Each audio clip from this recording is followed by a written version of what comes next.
I'm struck by some serious revelations here with your idea about map making, in that it seems to me that science is fundamentally a map making enterprise, particularly with respect to the physical world. But it seems like myth making is also a map making enterprise as well. And But of the spiritual? yeah, but of the behavioral, spiritual, psychological, experiential side of the world, and that we have completely, well, obviously people still participate in religions around the world. There's quite a bit of that. But to some extent, the obsession with the physical maps has displaced that in our focus as a society right now, which is hurting. It's hurting really bad, actually. Yeah, I'd have to expand on that a little bit. I'm not quite getting it, but if you Oh, would. yeah. Well, okay. So when you make a theory, you're essentially making a representation, a model, which is, perhaps a three-dimensional representation of a phenomenon. Maybe you parameterize it mathematically, but you're essentially, in your parameterization, what is a map? A map, the best possible map would literally be a full-scale replication of, like, if I want to make a map of this room, I'd have to make a replica of this room to have a perfect map of it. But we don't do that. We simplify it. We boil it down. Okay, there's a chair over here. There's this camera over here. I can draw a representation of it. And that's really what a mathematical model is. I do a lot of mathematical modeling in my own science, and I'm essentially boiling things down to what I feel are the salient features that are necessary in order to make the statements I want to make. Yeah. Well, the same thing happens in myth. You're taking all of these diverse experiences, like I said. Maybe it's about your descent into chaos when you encounter some piece of destabilizing information.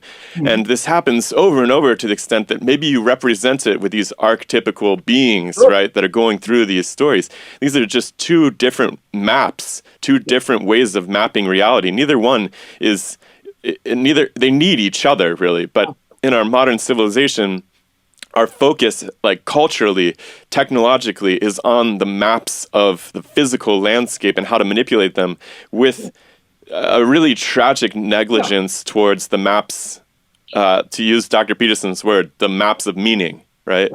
And how do we get that back? Yeah. Well, maps are, I think, there's a wonderful piece written by Borges. You may know it if you're into maps. Jorge Luis Borges, where he talks about this culture in another land where they made a map and that wasn't big enough. It didn't have enough replicas in it, so they made it bigger and bigger. And finally, the map was so big that it overlay the entire land that they were trying to map.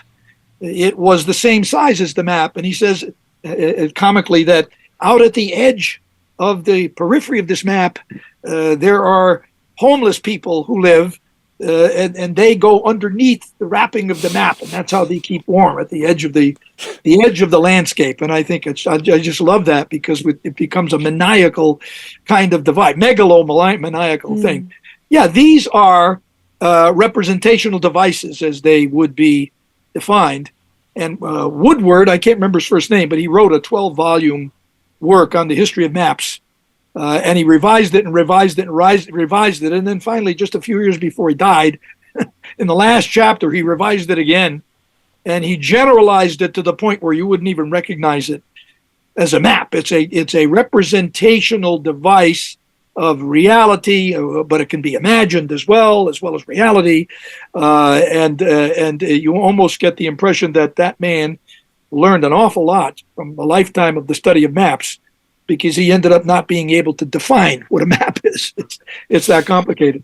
Maps are among the devices we use to do science. Another device is taxonomy, making lists of things. And Stephen Jay Gould's famous quote, where he says, without taxonomy, there is no science. You can't do science without a taxonomy. And I have looked into taxonomies. I wrote an essay on taxonomies in my book, Uncommon Sense, where I talk about a taxonomy of soils in the in the Orinoco Valley, the Orinoco River Valley in South America. Rainer Wilbert, who was a biological anthropologist, worked there, came to Colgate, gave a lecture about 10 years ago, and he talked about the soil taxonomy of a culture in the Orinoco Basin. The soil taxonomy consists of 12 categories of soil.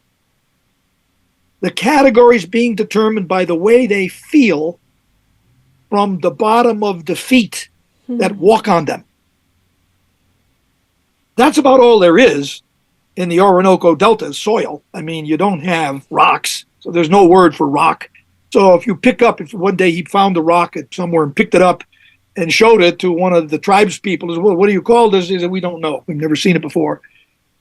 What's interesting about Mr. Wilbur, as a good scientist that he was, he got hold of a series of mesh screens, and he took samples of the soil from everywhere these people walked, and he ran the soil through the screen after he got the name of the different soil, and he did a measurement of the size of the grains that would go through various grids, and he came up with exactly the same taxonomy that the locals did, who made the taxonomy by the way it feels to walk on.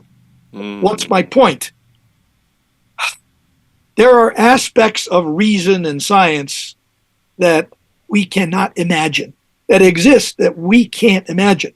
But here in a terrestrial example is a case where you do have a classification of soils, would be damned important if you're trying to explain the origin of the river, which are determined by using your feet.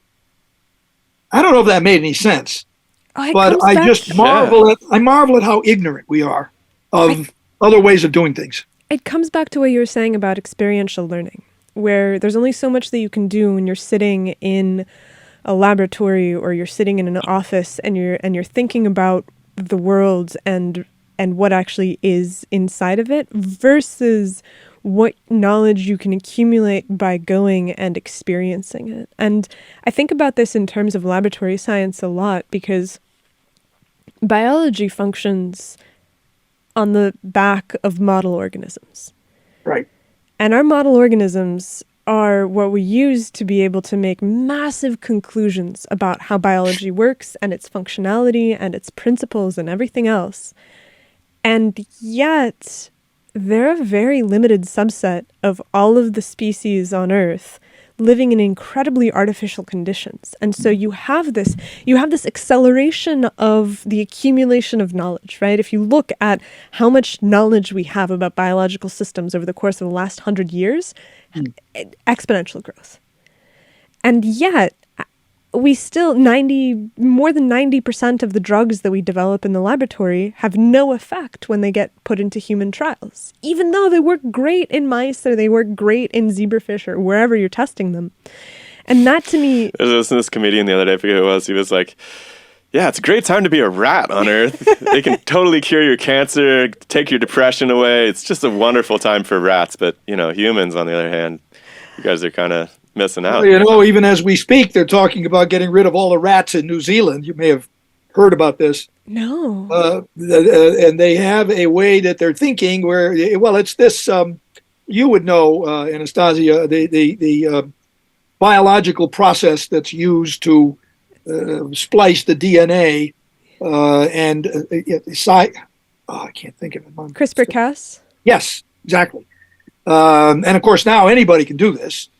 So there's this one guy that wants to go around and put in an automatic splice, which will cause one rat ultimately to do all the shifting, and then that goes through every rat in New Zealand, and all the rats will be dead eventually. But he doesn't take it the question of what else that could do to the environment. What worries me is that these kinds of operations can be done by anybody. Any one individual who wants to experiment can change the world. That scares me.